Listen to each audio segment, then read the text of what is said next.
the Unknown, a podcast dedicated to exploring the mysteries of the universe, with your host, Jason Stokes.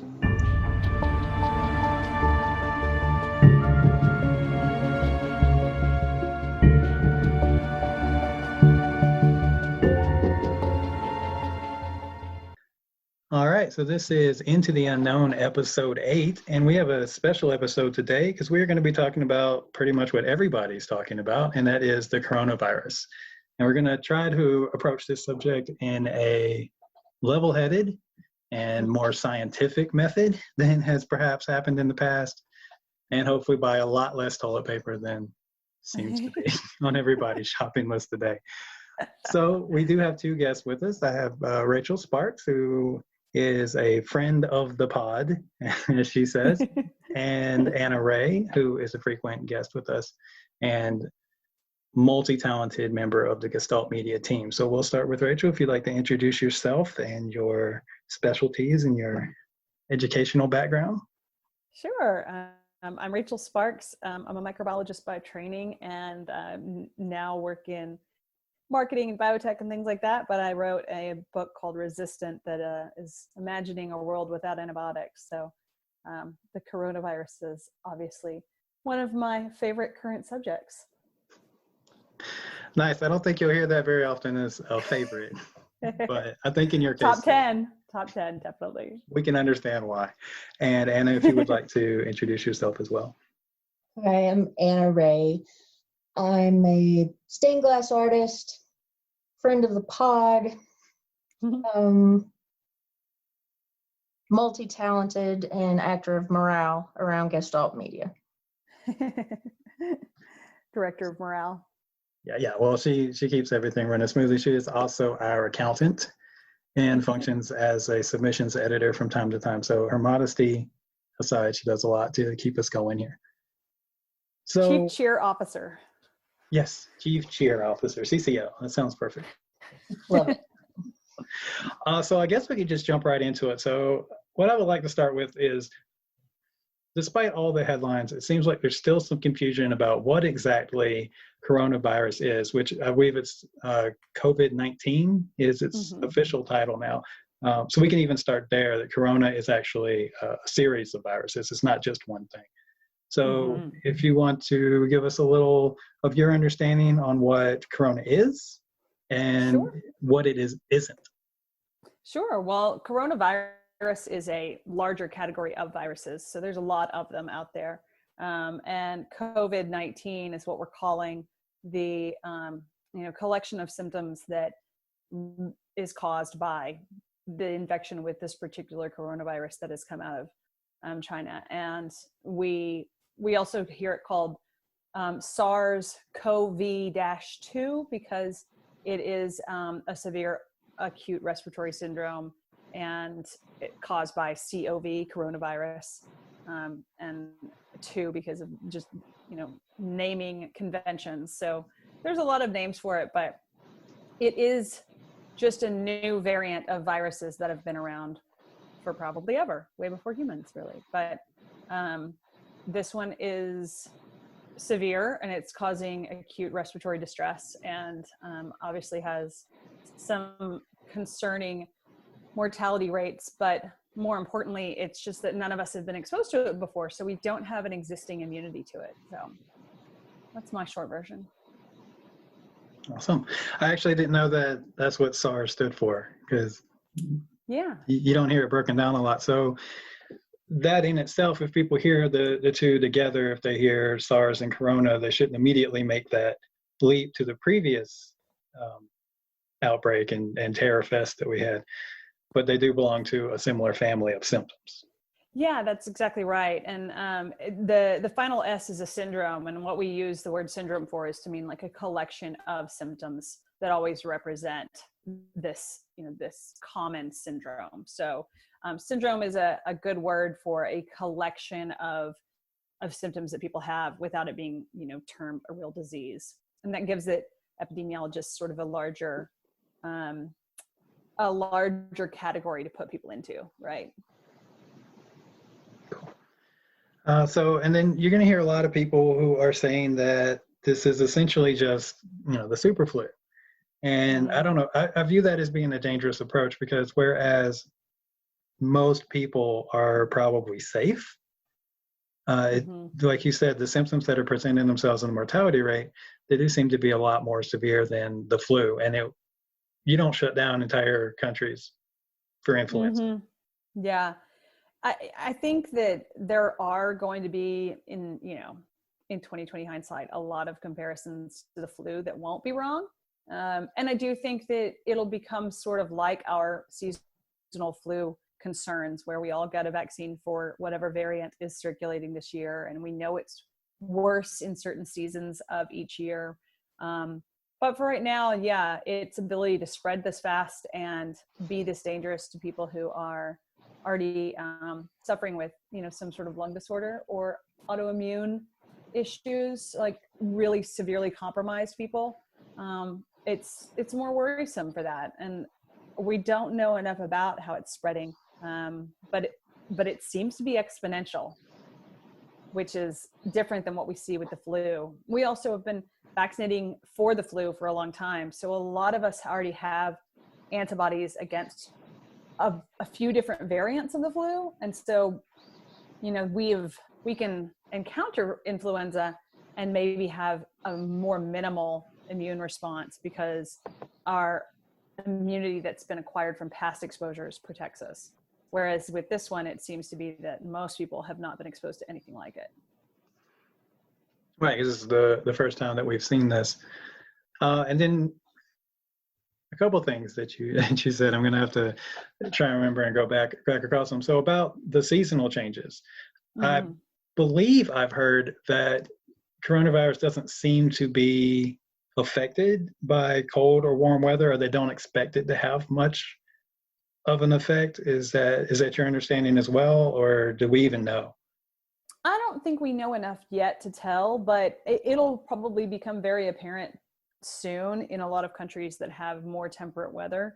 I do think that, this first wave of it may not be as affected by temperature swings and seasonal changes, but I do think as we build up immunity to it throughout the entire global population, and we get vaccines out there too for the people who hopefully never have to actually catch it to be immune, I think that then you may see more of a moderation in the summertime. And that's just, it's really common for respiratory diseases to wind down over warmer months and seasons and to pick up in colder ones. We think that that's, due to a lot of factors, but I would expect that in the future, it will kind of down-regulate itself during warmer seasons. And we can hope. So that would definitely be good, since we're going into summer. Yeah, exactly. And there's also going to be the factor that not as many people are cramped inside of places together, and they go outside to play, and hopefully that'll help. Right, a little more fresh air, a little more sunshine. Opening the windows and kind of dispersing some of that air that's been caught up. And something you mentioned was that people with immune disorders. Now, from the average person, this is just, you just need to be careful, wash your hands and be diligent.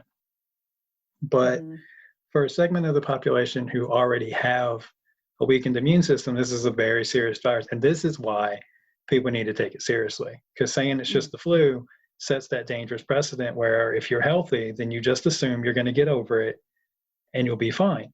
And you probably will. But everyone becomes a carrier. That's true.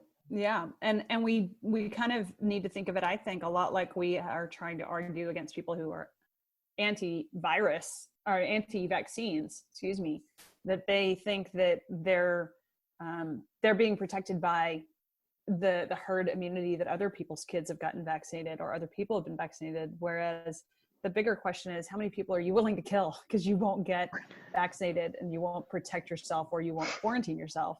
You've got to be respectful of people who are undergoing chemotherapy, right? Or undergoing some sort of immunosuppressive drug, or maybe they have COPD or a major lung issue. It's not fair to those people.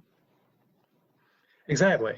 So what we need to keep in mind is that when we put ourselves in those dangerous situations, when we expose ourselves to large groups of people, we have to be diligent, not just for ourselves, but because you're going to go home and you may be around parents who are elderly, or you, like you said, people who you might not even know in public who are going through chemotherapy, who are immunosuppressed, who have autoimmune disorders, or any number of reasons why they might not be able to fight it off as well. You're still carrying that virus in everyone you come in contact with. Yeah, it's kind of funny. I've heard some epidemiologists say, you know, if you're wearing a mask, realize that what you're doing is protecting other people from you. Right. But that's a good thing. But it's kind of backwards of what a lot of people think when they buy themselves a nice mask. It's like, if you get sick, what you're doing with that is helping protect other people more than you are protecting yourself. But absolutely, keeping those air vapors, which is, I believe, the lead carrier is from hand-to-hand contact and from vapors from breathing. Does that sound right? Yeah, I mean, technically, if it's so I think that we've not established it being carried in air unless it's by droplet. Right. And so, so maybe, you know, breathing within 3 feet of people might not be as dangerous as if you sneeze on them or cough on them. So I think that's what we're starting to narrow. Which you really shouldn't be doing in the first place. Yeah, that would be impolite. Yeah. I think the latest study also showed that it could stay on surfaces for about 9 days. So that's a good reason to think about surface disinfection and surface cleaning in hotels and bathrooms and kitchens, and, you know, like large kitchens, not meaning your own kitchen, but obviously airlines and cruise ships. I know. I love cruising, but I'm probably not taking advantage of any of these 100-hour weekend trips or whatever they're selling for. Never been on a cruise ship, never wanted to. You know, and one of the things I didn't say during my bio is that I worked for a medical device company that disinfects hospital rooms so that people don't get infections, and spent about a decade there. And yeah, when you learn how badly norovirus spreads around a cruise ship, like, you just never want to get on one again. That's an occupational hazard. But I'll buy the stock in it. I will buy the stock. Maybe you should wait a few days, because it's not going to get any higher. That being said, anybody who's watching the markets right now, I'm not an expert, but I don't think that we're going to see anything go up in the near future. So maybe hold off on your investments until let's go to the Winchester, have a pint until this all blows up. Nice. So I do want to go back to the immune disorders, because Anna, our chief cheer officer, does have MS. And so that puts her square in the category for people who are at risk, who have the most to fear, I guess, or who should be most diligent in this situation. So I want to let her kind of talk about that for a minute, to give a perception from somebody who's looking at this perhaps differently than, you know, another disease that's going to go away quickly. Some people actually have to alter their lives significantly when things like this come up. Yeah, so in traveling and being in public, no matter what, I never want to try to get sick. You know, we all shy away from people that are coughing and sneezing everywhere. And 10 years ago, this wouldn't have mattered at all to me. I would just completely disregard any of the information coming out and the fear mongering on the news. But since I do have this disease, multiple sclerosis, my immune system, most people don't even understand why it works the way it does, but it gets confused and it attacks my brain and spinal cord for no reason. And I've been on a treatment for about 7 years that kind of lowered the immune system. It didn't do too much. And I would still not even be worried about it at this point. But just a few weeks ago, I've changed over to something new. And this one really hits the immune system more than anything I've been used to. So that's a big concern for me. because this treatment, it kills a certain cell, immune cell in your body, and then lets it replenish to kind of calm down the immune system to keep it from doing any damage. But it's something I've kind of, I don't mind staying home and quarantining myself just a little bit because it's very enjoyable for me. But it has had a big impact on going out to the grocery store as much as I usually do, or I've decided not to take a vacation early this year and not to be on an airplane. And since I am more susceptible to catching anything, whether COVID-19 or if someone has bronchitis or flu, whatnot, I don't want to take a risk and have to fight that a little harder than I used to.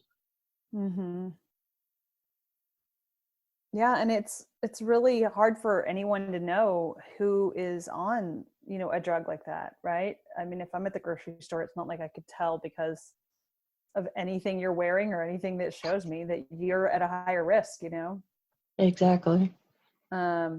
It's just as likely for you to be on that as for someone who is younger or older. So it really underscores why quarantining is important for the people who have an early diagnosis or an exposure to COVID.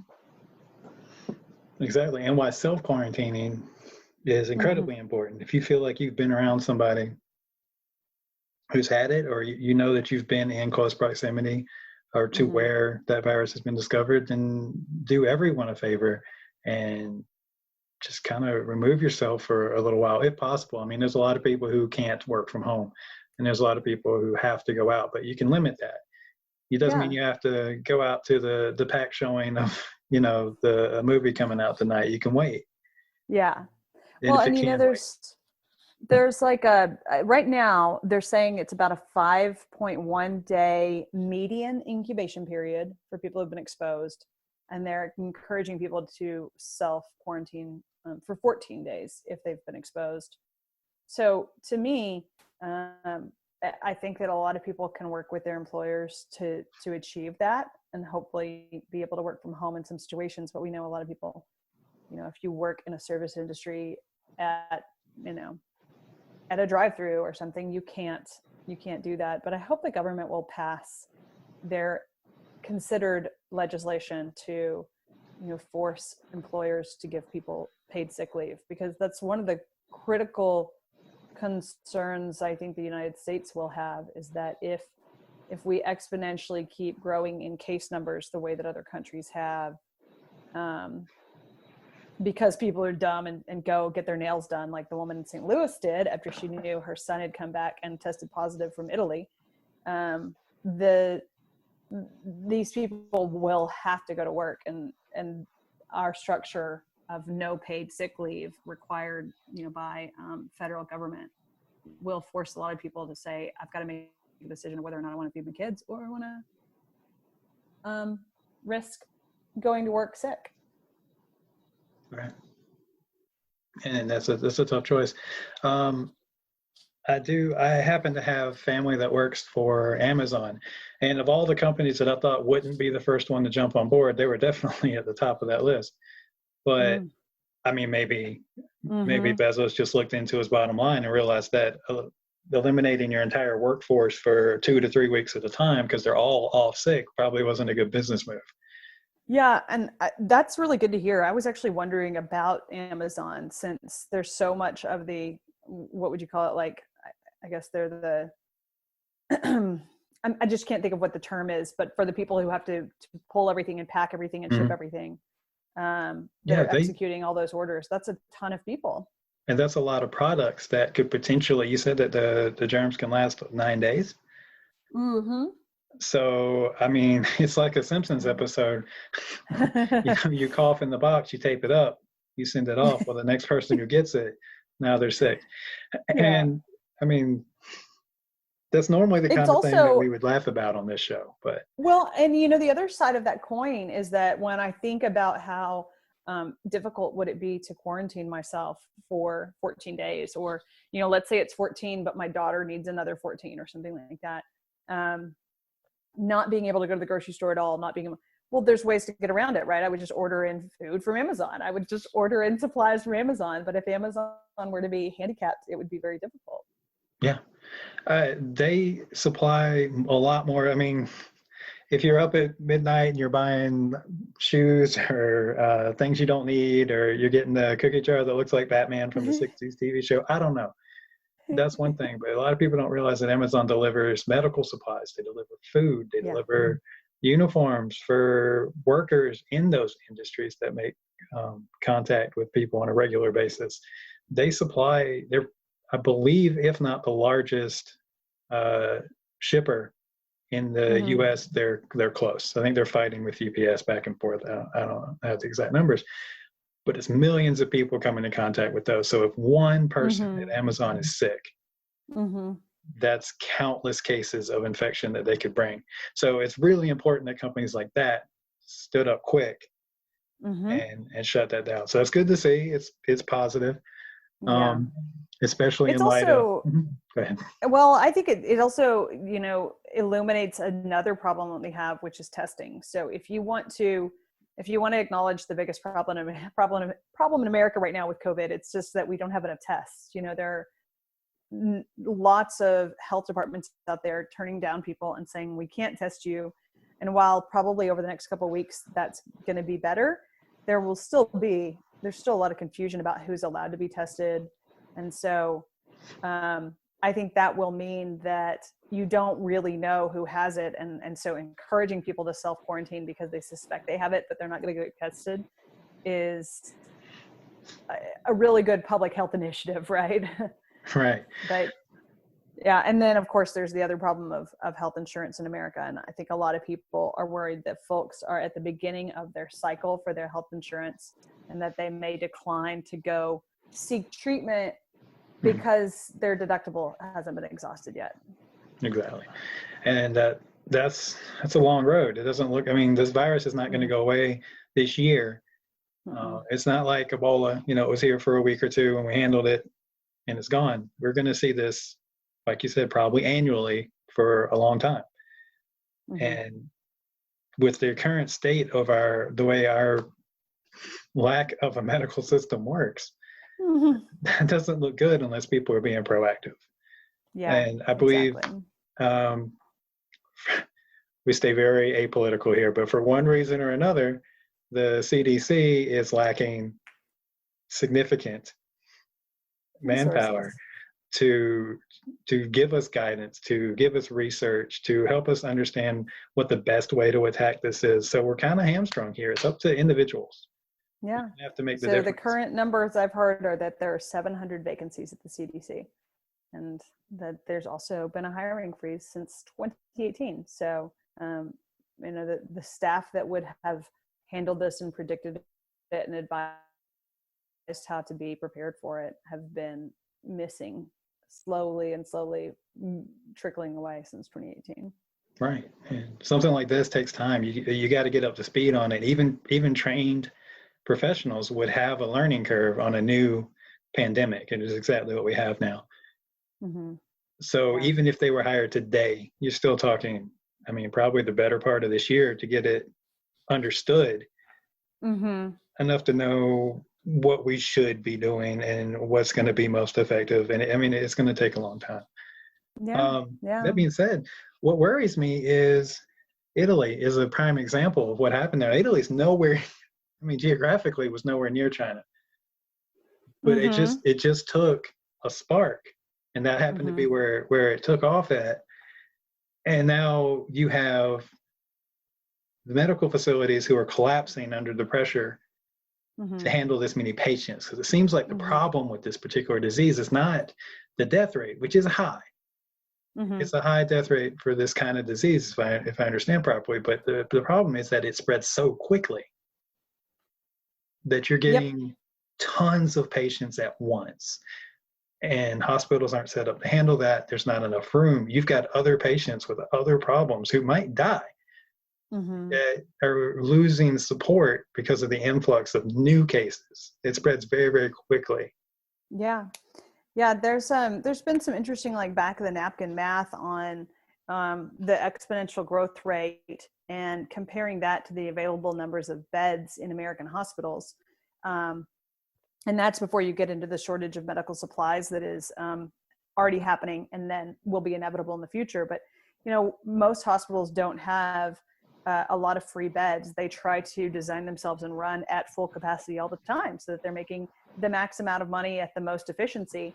And so when you think about the number of available beds that there are nationwide in America and compare that to the number of people who are likely to get sick and need hospitalization, you have an outbalance of beds along with not enough care providers. And then you get into how many face masks are needed to keep those care providers healthy during the time that they're treating those people. And we don't have enough, and we don't have, plans to ramp up to get to enough, especially we consider we buy a lot of our supplies from China. So a friend of mine in DC who works in hospitals, medical sales, said that there's already been fistfights over hospital masks within the hospital. And I don't know if it was, patients or visitors or actual staff having these fistfights, but it's something that I think the napkin math is not good for how many people would need beds and not be able to have them. So overflow into things like hotels is certainly a doable and possible alternative. But the other problem with overflow is that I don't think we have a lot of overflow medical care personnel. We don't have some sort of mobilization to train people quickly in basic medical care. And, we've done that in past wars and other emergencies, but those are, 100 years past or 70 years ago that we said, hey, if you want to be a nurse, we're going to train you to be a nurse in 6 weeks. And then you can go to the front lines and help people. That's just not something that we have, I don't think, any plans to do or ability to do. Right. And logistically speaking, that's great, but it's probably also not the best idea in the world. It probably would put some people at risk. Yes. And liability speaking, it would probably be a nightmare. Right. And that's something that we have to concern ourselves with is doctors. They're not immune. Nobody is. So We're talking about this hospital staff who is getting this massive influx of these new patients with a highly contagious virus. We're going to lose them too. And they're going to cycle. They're going to cycle through having it and recovering from it. And a lot of, it's not something that you want to say, but a lot of doctors are older. And so it's going to take them down longer. And there's concerns there. And I think you've got a really good point too, because we not only have like a population difference within doctors, but especially primary care doctors, because for a very long time, it's been super popular to go to medical school to become a specialist because you get paid 2 or 3 times what you get paid to be a primary care physician. So we've been incentivizing people to go towards a career that's not going to help with the treatment of just this basic influx of patients that need first line care. It's kind of, it's kind of ironic that it's such a simple disease that we don't have enough people who understand how to treat it. Well, and there may be a lot of physicians who will say, hey, I'm going to close down my cardiovascular surgery practice for a week and go work as, a basic care physician. And they have the skill set to, I think, do that. I haven't heard of anybody bragging that that's their plan. Right. So obviously what we're looking at is something that's pretty serious and it should be taken serious. And I think the important message that we want to relate is that just because the disease itself is not likely to have a higher mortality rate or, like a headline grabbing, Walking Dead style reset of the human population, it doesn't mean that it's not dangerous. The reason it's dangerous is because it's, like we said, it's so simple. and anybody can get it, and it takes you down for a while, but that's going to affect everything. I mean, we've already seen the effect on the economy. Ports are shutting down. Shipments aren't going through. People aren't going to work. They're closing concerts, sporting events, things that bring in massive amounts of money are being canceled. And airline industry and the travel industry is huge. And a huge part of at least the United States economy relies on tourism. And we won't have it.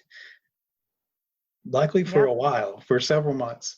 And I mean, it's definitely going to damage this year. And if it sticks around, I mean, it's going to be a continuing issue that we're going to have to battle. And I'm sure we'll get on top of it. But for now, that's going to be a problem. If you look at, like I said, countries like Italy, I believe they quarantined the whole country. Yep. Last night, that became a reality for them. All ports shut down. And the concern with that is that people don't like quarantine. So what they had was people who are afraid because they don't understand what they're up against. And they don't understand why this is important and what they need to do and how they should be protecting themselves, and they feel trapped. And so they run. When all these people are rushing the border to get out before the quarantine takes effect, all you've done is spread that disease. And now the next country over and the next country over. And this is how this gets worse. Yeah. Agreed. So we need to take responsibility. We need to take a sense of self. Like we need to take a responsibility on ourselves to do the responsible things. One of the things that's concerning to me is that you see shelves that are empty because people are stocking up on hand sanitizer. There's only 1,000 people in our town. So for anybody listening, we live in the smallest little dot in the middle of nowhere in the mountains. And even here, people are freaking out. And a woman went into the grocery store that we have here and bought all of the hand sanitizer. First off, if you read resistant, you know that's a bad idea. Hand sanitizer should not be used in that quantity. It's not good. It's not safe. The other thing is you're not helping the situation because now there's less for everyone else. And if we're going to get through this, everyone has to protect themselves. Everybody needs to be washing their hands. Everybody needs to be conscious of what they're touching and how whether you're sneezing just out in the open on people, which is gross. Stop that. Or whatever. I mean, you should have already been doing this, but people need access to those supplies. I don't understand the toilet paper. I don't either. Can someone someone needs to explain this to me. So there's a shortage of toilet paper because people are free. Are they just flipping out that they're going to be stuck at home? That doesn't, I mean, I would assume, but there's so many more things that you need. I mean, if nothing else, the water works. There's exactly. Things. It's been working in France trust me. Time to invest in bidet stock, right? Absolutely. It's never feel fresher. I don't think stocking up on Charmin is good. You can't, that's not, I mean, are you wrapping yourselves in it? Because that's not going to work.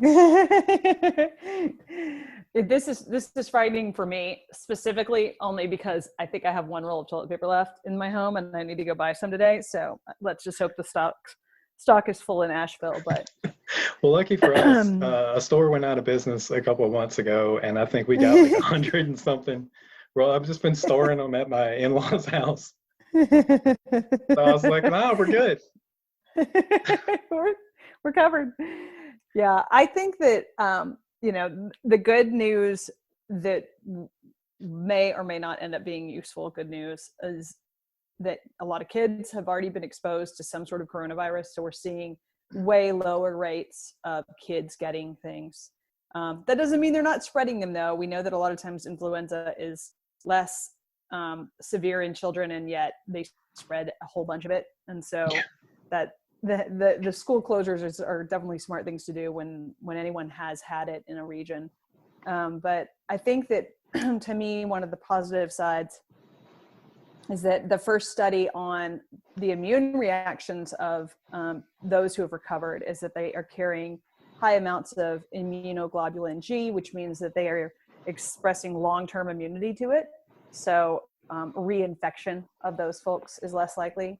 And if we could ever get a real handle on how many people are having it without showing severe symptoms, or get more testing widespread so that people would know I'm positive for it, but this is the severity, then we would have a better understanding of the spectrum of severity that people can have, and how often you get it, and maybe you don't even know, maybe you think you have allergies for 3 days, but then we'll be able to see that acquired immunity spread across the world, and with the vaccines, hopefully a lot more people can be protected. So in theory, we could reduce this down to, where a flu level is now. It's more of a nuisance.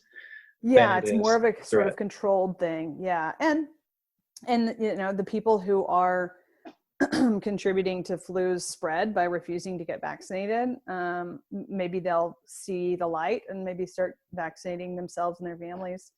I think that like the flu, we're going to end up having to vaccinate regularly for coronavirus because it will mutate, and we'll see variants. But another thing about viruses that may or may not apply in this case is that when they are widespread, that gives them a chance to mutate a lot, and they typically mutate towards being less acute, like less virulent and mean. And so we call that attenuation in a virus. It doesn't do anything good for the virus to kill off its host. If its whole point is to replicate and spread, then it's better for it to just, kind of live on and give you a little bit of sneezes and then not kill you. So I hope that we'll see some attenuation of this virus. Awesome. That's definitely good news. So one thing that I've seen, and something that people should be aware of, is that they have found at least the first case, if not several, where the virus is passed to dogs, at least, if not other pets. Right now, I think it's only dogs. First off, there was a rash of people who were putting their pets down. Stop that. Oh my gosh. That's stupid. Don't do that. But it's something to be aware of, that a lot of people most people are very friendly with their pets, and they get all in your face. Yeah. But when you do that, the animals are like that with the whole family. So that's just another way that this can spread. So you need to be aware of that. And if you have an animal that's around people, again, who are immunodepressed, who are at high risk for this particular disease, maybe don't let them get in their face, because they have been shown, it has made that leap at least, to be carriers. So it's something we should be careful of. But killing the family pet that's just not smart. I have not heard of this, and it's very saddening. I just cannot believe that people, yeah. There's the same reaction with pangolins, which are, I believe, an endangered species, but in Asia, they started saying that the disease came from the pangolin, and whether it did or not, it is already unleashed. So going on a murdering spree for a species is not going to solve anything, and it's really not the best way to approach this. Sanitation and responsibility and conscious effort is really the best way to approach the situation. Yeah, absolutely. And also pangolins are really cute. So they're absolutely adorable. They're like tiny armadillos. Yes, exactly. And they're cuter than armadillos by far. And armadillos are all right. Well, that's up in Texas. You're from Texas, and are far cuter. If you've ever had to replace a transmission because you ran over an armadillo, you'll never be cute again. I keep a box in the back of my car to save, more specifically for opossums. But yeah, they're good animals. What are you doing with the possums? Well, they get hit by cars a lot, and sometimes they have little babies in their pouches. So I keep a box in my car so that if there's anything on the side of the road, there's like a season where you see a lot of opossums on the side of the road, and I go over and check on them. Got some gloves too. That's save the babies. Baby opossums are the cutest. Actually, I like adult opossums too. They are. That's the cutest and weirdest thing I have ever heard, but that's a great behavior to have. I'm sure. It's a really good idea. I've seen turtles on our road because it's close to the river. And so I'm going to start carrying a box now. Yeah, especially if they're snapping turtles, you're going to want something to grab them with that's safe. On a stick. We had a pool and we had these little baby possums fall in the pool because the dogs scared them and they ran in or something. And I had to nurse them back to, well, first, they have to wake up because they kind of go into their little shock, but they are so flippin' adorable. I really wanted to keep it. I wasn't allowed to. That's amazing. So that's the basis of what I wanted to talk about here. So essentially, to break this all down, this disease, the death rate is somewhere near 3.5%. Is that about accurate? It's very different for different ages, right. But all cases is. Hold on, I had this all open. Just a second.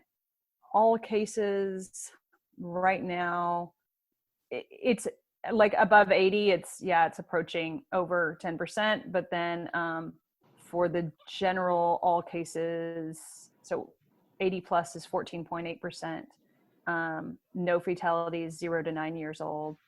And then it's ranging from 0.2% to 8% in the range of 10 years old up to 70, with a very big difference, obviously, after the age of 50 to 60. Right. I think I saw that basically starting at 50, and then it was a pretty sharp curve, as you would expect, pretty sharp curve leading up to 80, which I think was really high. 80-year-olds had an extremely high. And that's just from an immune system. It's not as strong, not as capable to fight off things of this nature, especially respiratory disease, which is hard on not only the lungs, but the heart and the circulation as well. It's true. And a lot of those people have comorbidities. They've already got existing conditions that are problematic for them. So it just makes blood pressure worse. It makes if you have asthma or any breathing problems, if you have any of those issues, it's just going to exacerbate that. It's going to wear your system down. And I think the flu, if I'm right, the flu's mortality rate was somewhere closer to like a 1.5% or something. Yeah, I think it might be even less than that. Again, there's a lot of numbers. There's a lot more data for flu, right? Because we have more people that'll go and get checked out, even if they're not tested. So yeah, it's lower than what we're seeing with COVID by far. Okay, cool. And so the message from that is that this is not just the flu, as should be obvious by now. North Carolina, Colorado, a few other states, I think 13 states have declared a state of emergency officially. We're still waiting on the government to decide. I think it's important to note that using emergency funds is not a bad idea, and that's a lot of the reason for declaring an emergency. Definitely. Well, I mean, yeah, because we have a shortage. It's not because we're all running around like, we need to have, you can't free up certain public funds unless you're under the situation of having an emergency declared. So in some ways it's kind of a paperwork decision and not necessarily based on the number of cases that are seen, right? Right. That's a good point. Which leads into the second half of this. It's not just the flu, but it's not time to panic. That's right. 80% of the infected people, they're saying, won't develop symptoms that require hospitalization. That's pretty good. And even the ones that do require hospitalization, there's a good chance. You still got a good shot. So we shouldn't be freaking out. We probably shouldn't be cleaning the shelves out. We should probably be thinking about the people around us who also need access to items and sanitation products. And you should go read resistant so that you understand that wiping everything down with Lysol every 5 seconds is actually counterproductive. That's not what a lot of public health officials will tell you that using hand sanitizer too much will crack your skin open. You know, it'll leave, like, for instance, cuticles will tend to get drier and crack, and then that opens you up to more exposure. Yeah. And your hands are where you're most, besides your face, are where you're going to make the most contact and where you're going to most likely pick up these germs. So you want to be taking care of your skin and keeping it healthy. That's exactly right. Cool. So I may not use this next part, but this is us. We're a weird show. So there are some who have zeroed in on the opportunity to make assumptions and fearmonger and definitely get in on the conspiracies that are associated with this disease. So if you have a few minutes, if you'd like to talk about that, I wouldn't mind. Well, I think that my concern is more for people who have been, instead of fear-mongering, rather underplaying concerns or providing the public with information that's questionable. There has been a very high-ranking public official who announced that the vaccine was just a couple of months away, that there was only 15 cases that were going down to 0. So, you know, in terms of fear-mongering, I feel like it's not so much fear-mongering as calm-mongering when I want people to be alert, at least, and vigilant. I think that's what ticks me off, is when people announce things that are not backed up by science, or interviewers will choose to interview a politician rather than interviewing a scientist, or ask questions like, why aren't you shutting down the whole state, instead of saying, so what are you doing to prepare? What are you doing to deal with this?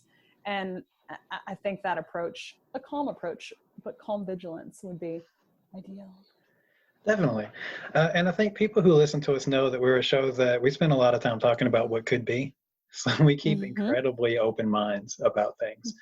And we look for possibilities, and because it's fun to discuss. But when it gets into the real world, when it gets into your daily life, you really have to be careful where you're getting your information from.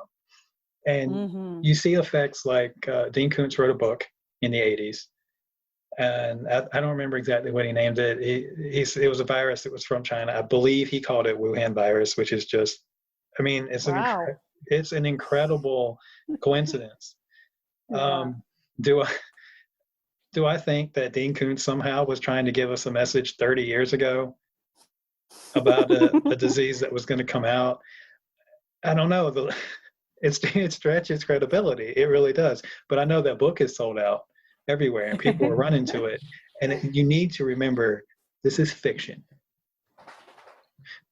These books were made for entertainment. And because of that, they are going to amp up the drama. They are going to stretch the facts. They're going to stretch probability beyond measure for entertainment value.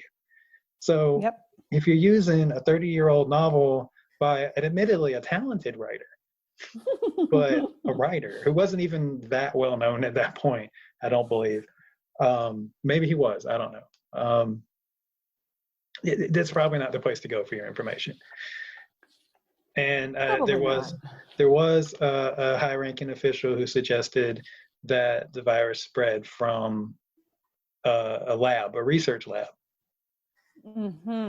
that happens to reside near, I think it was a mile away from where we'll call them patient 0 began. Again, is it possible? Yeah.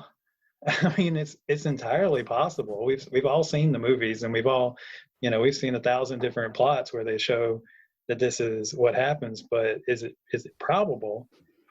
We don't know. And it's probably not healthy to spend our time pushing that narrative. Agreed. Yeah.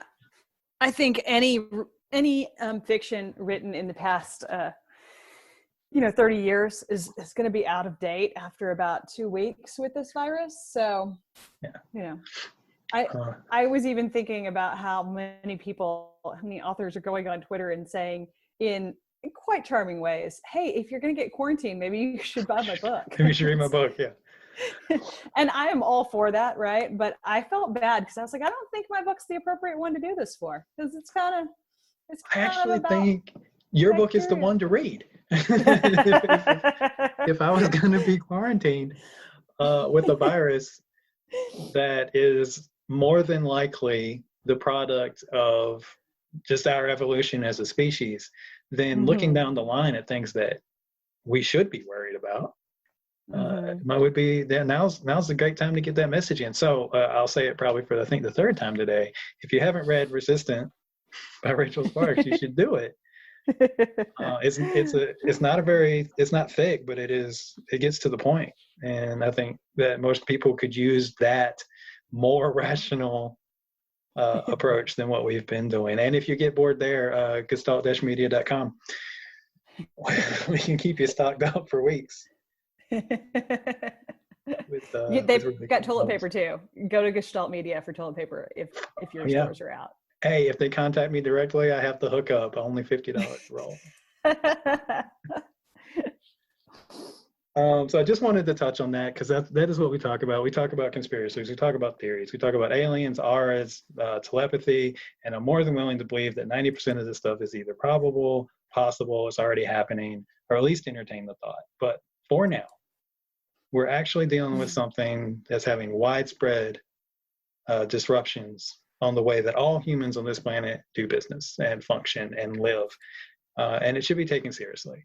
And so where you get your information from matters. Down the line, if there's investigations into how this began, and there should be from not only a government standpoint, because sure, maybe it was something that was being, created and it got loose. Equally as likely is it's from a country we know very little about, who has some very questionable environmental practices, and we need to understand what happened. Yeah. Because it's not the last time this is going to happen. On the bright side of things, again, my discussing optimism, one of the revelations was that from a research perspective, research has been quick, it has been widely shared, it's been open access, meaning they're not requiring people to pay to download the study to benefit from the information in it. And that out of China and South Korea has been really helpful. So I hope that trend continues, because that's been impressive in terms of the sharing of information. Now that's the kind of sharing of, that's information that goes from researcher to researcher and healthcare provider to healthcare provider, and not necessarily for the general public. So I would endorse Johns Hopkins website to get your news from. The World Health Organization is great too, but even they link to Johns Hopkins. So that it's at coronavirus.jhu, Johns Hopkins University.edu, and they have a map about COVID that is tracking everything. It's really handy. Great. Yeah, that's definitely a good resource. I'll put that in the link. And just one final statement on that. It shouldn't come off that there's a lot of people who are targeting China and the Chinese specifically. This could happen literally anywhere in the world where there's a massive amount of people congregating in one spot. So it just happened to come from there. But that's more of what we were saying. There's a strong echo. Oh, I'm sorry. Did it go away? Yes. Okay. So yeah. I've heard also that a lot of Chinese food restaurants are having trouble, and that's just racism. So if you're going to be stuck at home, order some Chinese food. You're no more likely to get coronavirus from a Chinese person or a Chinese food than you are from Corona beer. That's not how this works. Both of those sound delicious. You should have Chinese food and Corona beer and stay home. That sounds like a delicious dinner for tonight. I've already got what I want to eat tonight. Sounds good. So yeah, don't be a tool, don't be racist. These things happen. It will take us months, probably years, to find out exactly what happened, if we do, where it came from, and how to treat this. So stay calm, be a rational human being, be an adult, and I think we can all get through this pretty well. I think your advice from before is my favorite. Just go down to the Winchester and have a beer until this blows over. That sounds great. And honestly, if you want to do shots, anything above 50% alcohol will kill the virus. Not Tito's. not Tito's. It doesn't. But Everclear. But Everclear Well, hey, will you know, kill you it. can drink Tito's all you want. Yeah, just don't use it as hand sanitizer. That's right. Right, right. Drink Tito's and then take a shot as a chaser. You'll be fine. And then use soap and water. A lot of basic hygiene and just being nice toward other people and yourself. Yeah. Disclaimer: I am not a doctor. Right. I'm not a doctor. But I love soap. I do think, yeah, soap and water is kind of amazing. I think it's hard for people to believe that it works, but one of the reasons it works is because this type of virus has an envelope that's made of lipids, and so soap and oil, right? Like they break together. So that's why soap and water is nice. And lipids is it's essentially fat, right? That's right. Mm-hmm. So it breaks down like Dawn. Yep. You know, it breaks that Exactly. down. Cool. Well, that's good information. Hopefully we covered all the important bits. Just like I said, take this seriously, but I don't think it's time to panic. If everybody is responsible, we should be okay. And Agreed. I would like to thank my two guests. Rachel, I appreciate you being here. You always offer a level-headed and a very logical approach to things, and we appreciate that. Thanks for having me. And Anna, for sharing what it's like for those of us who have a little bit more to worry about here, but we know that if we take things one step at a time, and if we keep our heads about us, that it can all be mitigated, and it should be okay. Absolutely.